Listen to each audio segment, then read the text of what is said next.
Welcome to WhiskerTales with Milo Sage. Today's story comes from the breathtaking fjords of Norway, a place where quiet mountains hide loud lessons. Listen closely because this story carries a powerful moral that might change the way you see life. Story title: The Lantern Under the Northern Sky. Act 1. The Boy Who Saw Only Winter.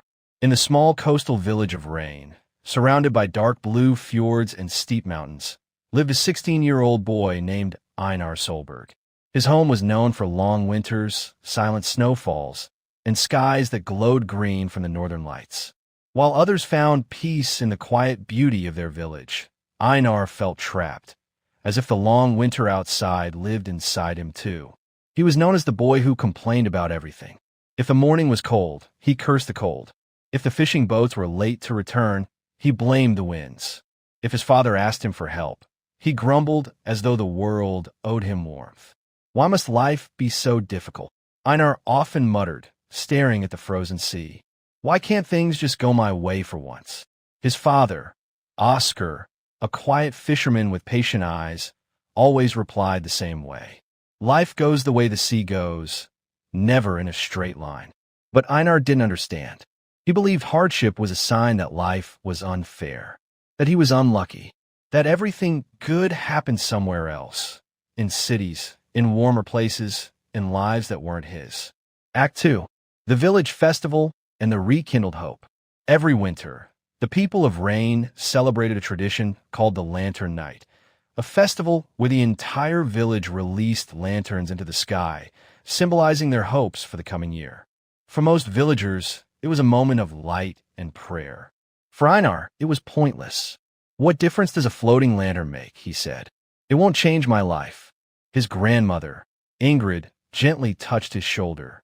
Maybe not, but it may change you. Einar rolled his eyes.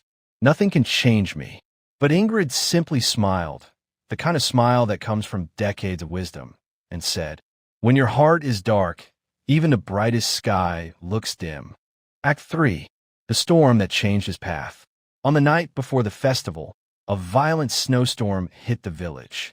Winds howled like wolves through the mountains, and waves crashed angrily against the docks. Fishermen rushed to secure their boats before the sea swallowed them. Oscar, Einar's father, was late returning from the waters. Too late. When the storm grew stronger, panic spread.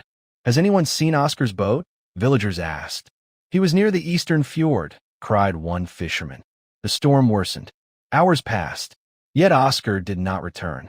Einar felt an unfamiliar silence inside himself, a silence colder than any winter wind. Suddenly, every complaint he ever made felt small, meaningless, shameful. Papa, please be safe, he whispered into the storm. For the first time, he prayed, not for himself, but for someone he loved. Act 4. The Search in the Frozen Night. Despite the danger, Einar grabbed a lantern and rushed to the edge of the fjord. You can't go, shouted the villagers. It's too dangerous. The winds will kill you. But Einar didn't stop. I have done nothing but complain my whole life, he cried. Now someone I love needs me, and I will not sit and wait. The villagers, seeing his determination, followed him with ropes and lanterns. Together they searched the shore, calling Oscar's name through the storm. Snow blinded their path. Ice cracked under their feet. But Einar didn't stop calling. Papa, Papa. And then, faintly, a voice answered. Einar. It came from the lower rocks near the water. They rushed there and found Oscar lying on the cold stones, injured but alive. His fishing boat had capsized as he tried to return home. He clung to the rocks for hours, nearly giving up, until he saw Einar's lantern through the storm. That light kept me alive, Oscar whispered. Einar broke down in tears. Papa, I'm sorry. I've been blind to everything you do, everything life gives us. Oscar held his son's trembling hand. Winter teaches us the value of warmth, he said softly. Hardship teaches us the value of life. Act 5. The Lantern of Gratitude. The next evening, the storm had passed. The village gathered for Lantern Night. For the first time, Einar felt something different in the air. Not cold, but grateful. He held his lantern, not with frustration, but with reverence. His grandmother approached. Do you still think nothing can change you? Einar shook his head. I was wrong. I needed to lose what I take for granted to realize how blessed I am. Ingrid smiled gently. That realization is the light inside you. When the villagers released their lanterns, the sky filled with hundreds of glowing lights rising toward the stars. Einar watched his own lantern drift upward, carrying a silent promise. I will stop complaining about life and start living it. Act 6. The new Einar. Months passed. Spring came. Boats returned to the sea. The village thawed from winter. And so did Einar. He woke early, helped his father without being asked, spoke kindly to others, stopped looking for what was missing, and started appreciating what he had. People noticed. Einar has changed, they whispered. He has become a lighthouse. And he had, because he learned a truth many never learn. Hashtag act when you change your attitude. The world changes with you. Act 7. The moral of the story. 1 year later, during lantern night, Einar stood at the docks with his father.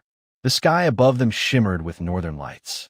Papa, Einar said, I've learned something. What is it, my son?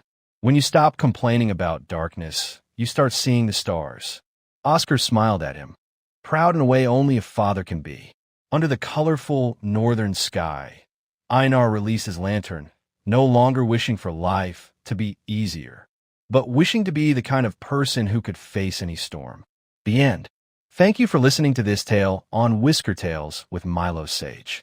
Remember, the storms in our lives don't come to break us. They come to shape us. If we learn to appreciate what we have, the world becomes a brighter place. If you enjoyed today's story, make sure to subscribe and join me again for more tales from around the world.